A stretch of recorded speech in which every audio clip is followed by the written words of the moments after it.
Hi friends, இன்றைக்கி வந்து Lucy 2 படத்தோட ட்ரெய்லர் ரிலீஸ் ஆயிருக்கு. ஸோ அதை பற்றி தான் இன்றைக்கி நம்ம பார்க்க போகிறோம்.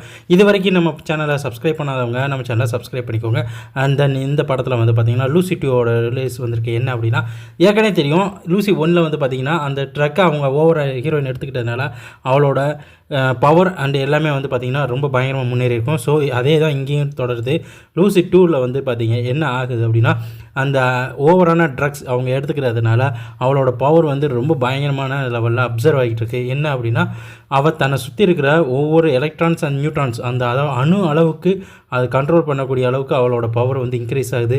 ஸோ கண்டினியூட்டிவாக வந்து அந்த ட்ரக்ஸோட வேகம் கூட்டிகிட்டே இருக்கிறதுனால அடுத்து இதை வச்சு என்ன பண்ணலாம் அப்படின்னு சொல்லி யோசிச்சுக்கிட்டு இருக்கா. அதே நேரத்தில் அவளை பார்த்துக்கிட்டு இருக்க அந்த சயின்டிஸ்ட் ஒருத்தர் இருப்பார்ல, அவர் தான் அவள் என்ன பண்ணுறா, அவளோட மைண்டோட ஸ்பீட் எவ்வளவு, அவள் என்ன மாதிரியானலாம் யோசிச்சுக்கிட்டு இருக்கா, அவளோட மூளை எப்படிலாம் வேலை செய்யுது அப்படின்றத அவர் கண்காணிச்சிக்கிட்டே இருப்பாங்க. ஸோ இதுக்கு இடையில் இந்த 2 பேர்த்துக்கும் நடுவில் ஒரு சில விஷயங்கள் நடக்கும்.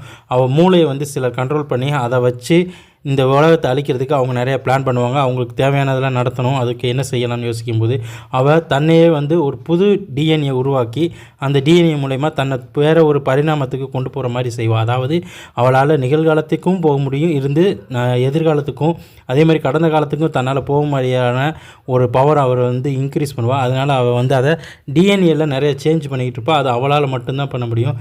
தன்னோட பாடியை எப்படியெல்லாம் மாற்ற முடியும், தன்னோட பாடியை எப்படி மெல்ட் பண்ண முடியுன்றது எல்லாத்தையுமே அவளால் அவள் கண்ட்ரோல் பண்ண ஆரம்பிச்சிருவா.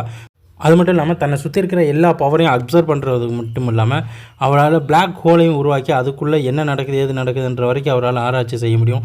ஸோ அதுக்கு தனியாக அவள் எல்லாத்தையும் ட்ரை பண்ணிக்கிட்டு இருக்க நேரத்தில் இவள் என்ன பண்ணுறா, இவளை வந்து எப்படி கண்ட்ரோல் பண்ணுறதுன்னு அந்த சயின்டிஸ்ட்டும் வந்து பார்த்திங்கன்னா ஒன் சைடில் வந்து அவரும் வந்து அவளை ஃபாலோ பண்ணிக்கிட்டே இருப்பார்.